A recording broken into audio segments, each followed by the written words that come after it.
today is the 450th episode of Grey's Anatomy. What do you think Grey's legacy will be? Wow. Ooh. Grey's Anatomy is 100% a soap opera at night, proudly so. The show that treated its female audience with respect And doesn't show any signs of stopping. Grey's Anatomy. Grey's Anatomy. Grey's Anatomy. None of us could have ever predicted this. There's nothing you can do to know that that's going to happen. There's something about the characters that keep us coming back. Grey's Anatomy legacy ties into Shonda. There were no women who felt like real women on television at that point. When you think of some of the most iconic scenes, you think of McSteamy walking out of the shower. I'm okay with McSteamy. It's done well for me so far. This was a ridiculously hot cast where you were like, people like this actually exist. How could you haunt my sleep? There's so many man snacks on that show. Grey's Anatomy is a phenomenon. Grey's Anatomy is a phenomenon. Grey's Anatomy is a phenomenon. Sound speed. Hey, Mark. Grey's Anatomy premieres March 2005. I remember there was a lot of buzz about the show. Like, the commercials were out, and it was this fresh new medical drama. I was a medical lab tech and had started my journey to become a cardiologist. Obviously, that didn't happen. But I remember watching it going, my gosh, this is the most electric thing I have seen ever. Dr. Shepard, we should pretend it never happened. What never happened? You sleeping with me last night? Or are you throwing me out this morning? It was more of this character-driven, soapier, romantic version of a medical drama. It moved slower. You got to know the stories and the characters a lot better. The first episode, I was hooked. I loved the characters. I loved Meredith. I loved Cristina. I instantly fell in love with Burke, fell in love with Derek. I just was hooked. I think people were a little bit burnt out on ER, so this was a new kind of soapier, more romantic version of that, and people were craving it. I like to say that every generation has its medical procedural or cop procedural, and Grey's Anatomy is the hospital procedural for millennials. One of the main differences between ER and Grey's Anatomy is that with Grey's Anatomy, we have a female showrunner. This episode 209. Shonda Rhimes is a female showrunner who doesn't look at the term soap opera at night as a disparaging description of what the show is. Grey's Anatomy is 100% a soap opera at night, proudly so. It's interesting because I think millennials, a lot of us, don't connect to network television.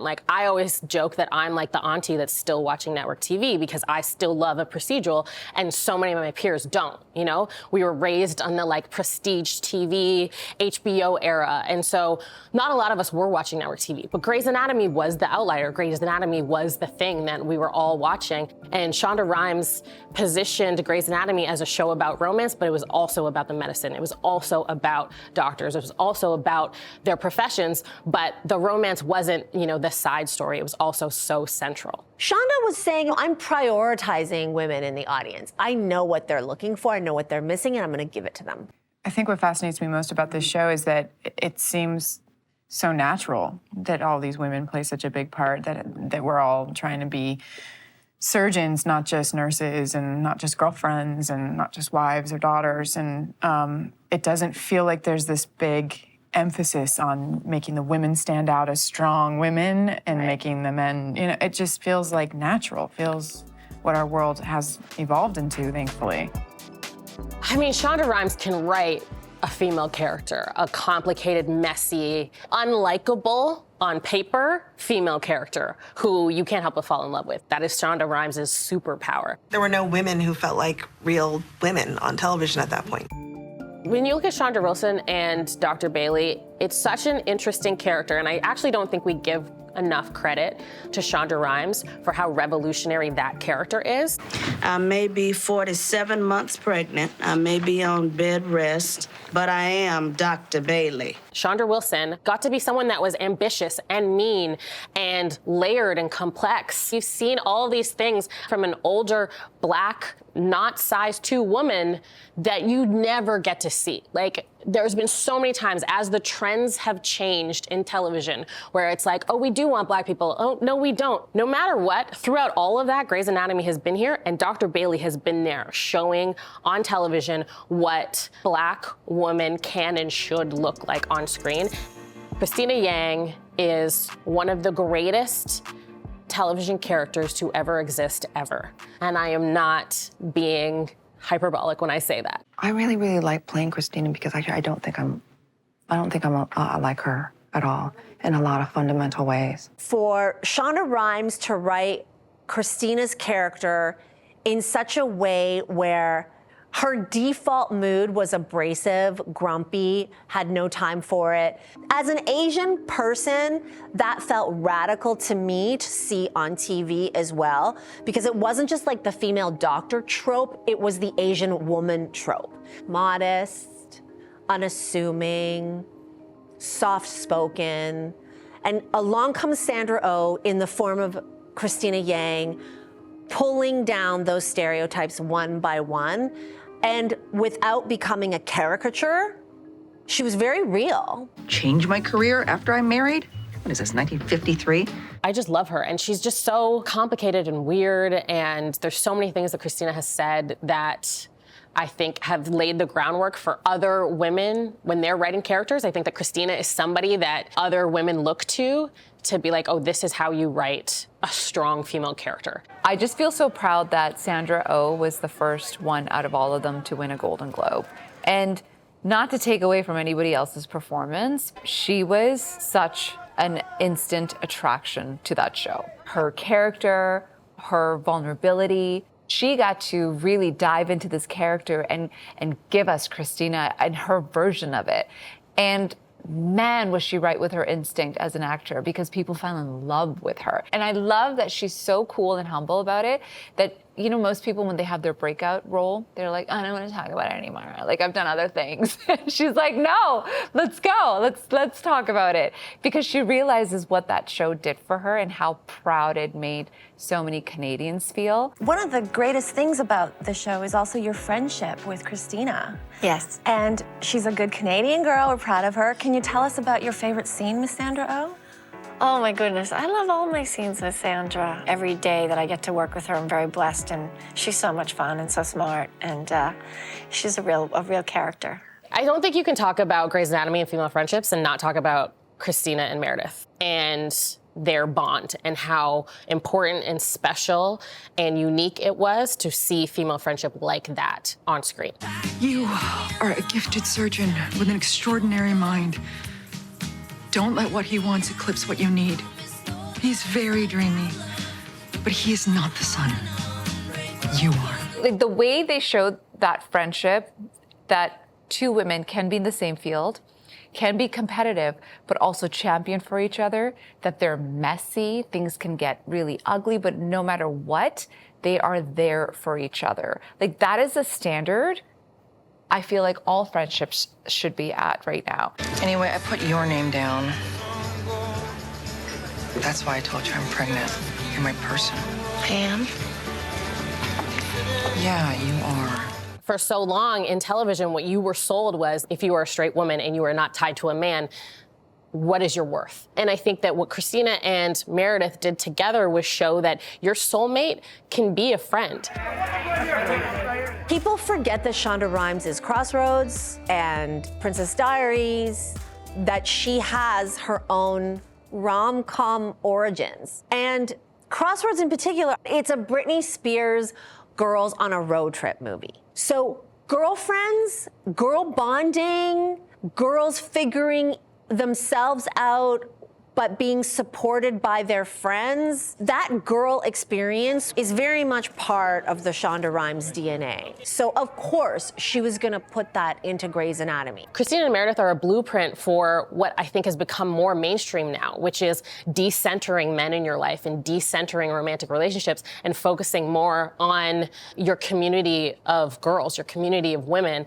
And they modeled that 20 years ago. What does it feel like to have people saying that this show is the hottest cast on primetime right now? What is that? Do you giggle? Do you kind of? That was my answer. So many man snacks on that show. And they're better looking than any doctor I've ever come across in my life.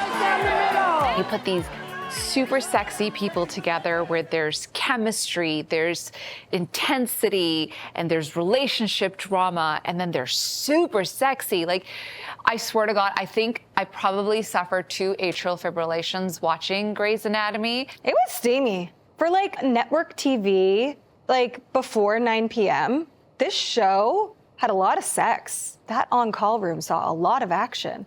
We are hot. It's true. I think that's probably all me. I remember when I first sat down with Patrick Dempsey just after season 1. I looked at him and I was like, you are McDreamy. Smart money is on you right now, like the Vegas line to be named People Magazine's sexiest man alive.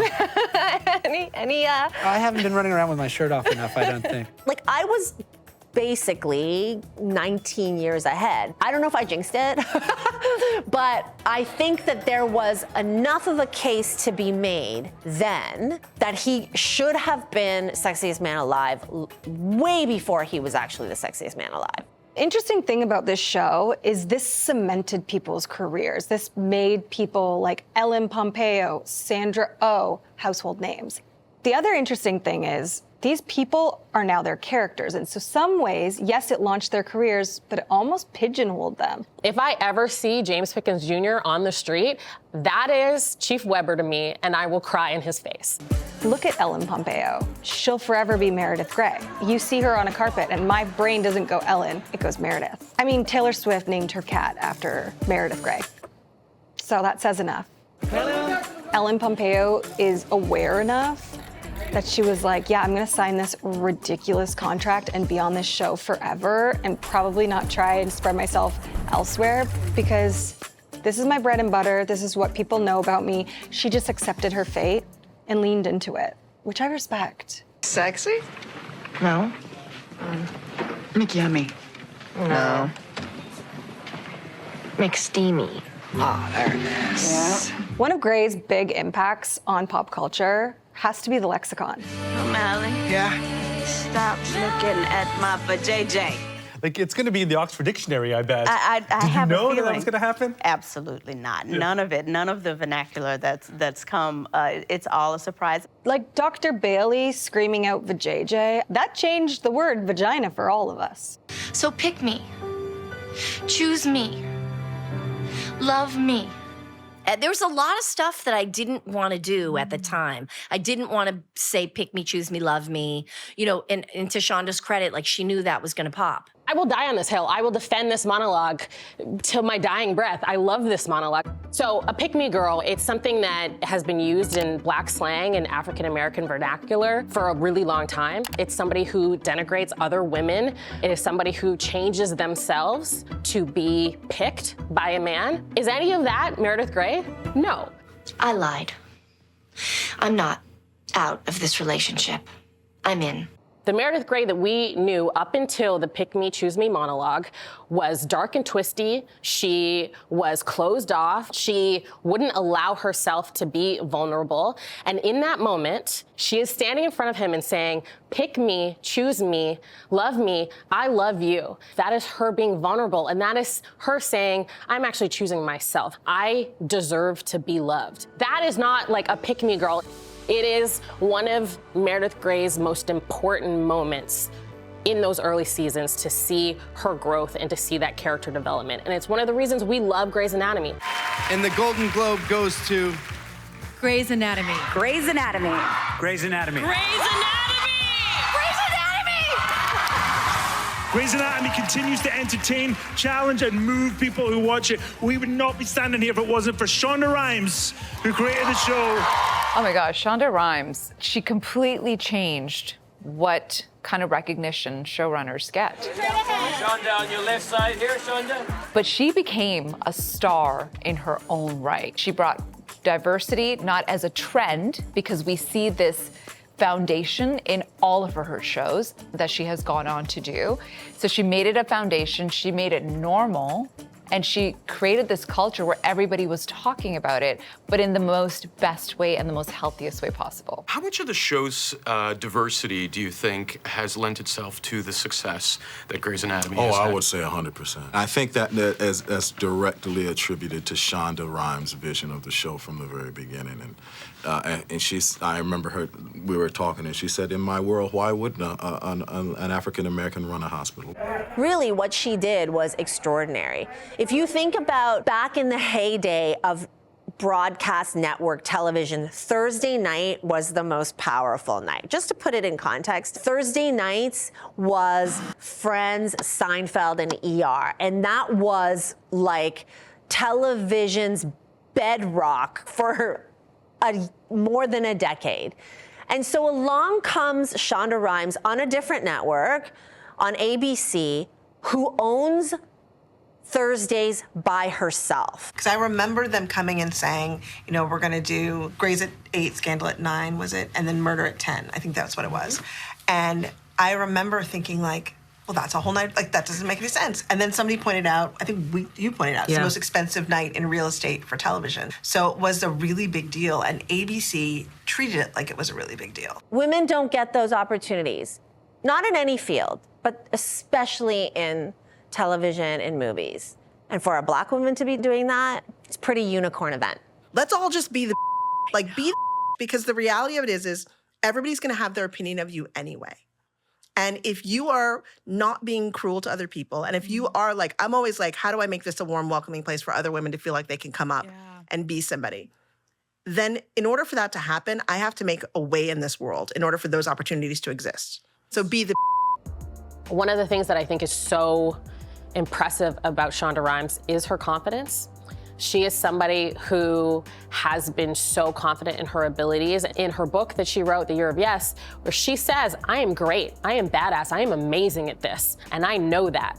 And so whatever you're gonna say about me, I know that I'm great at making television.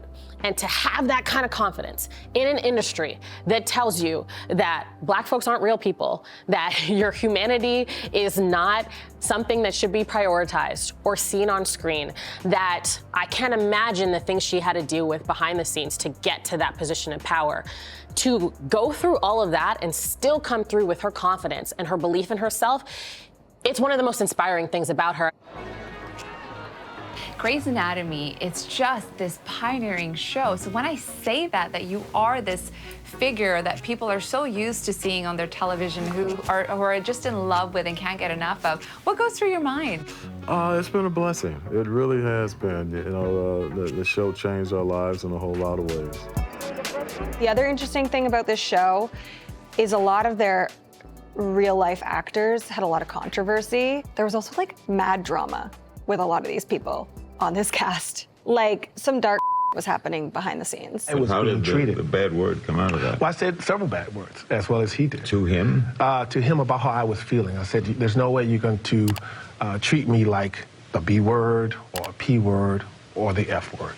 So these people became instant stars. We didn't just get actors, we got major, major stars. We've seen it happen before, but when people get thrown into stardom overnight, there's gonna be some egos. Back in 2008, when Katherine Heigl said that she wanted her name taken out of consideration for Emmy consideration because the writing didn't warrant it, that had to sting, or did it?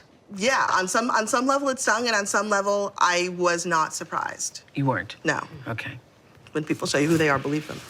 Because of the internet and Grey's Anatomy's rise during a time when the way we use the internet was changing and also kind of exploding, for a whole community of internet users who also were aspiring writers, we all wanted to be Shonda. Then you have Katherine Heigl, who disrespects the writer's room, and on the most public scale. It gets amplified also because of the internet. People are gonna throw down and they're gonna say, shut up and say your lines. Like, do you not know how hard it is to write? You try writing. I was so naive.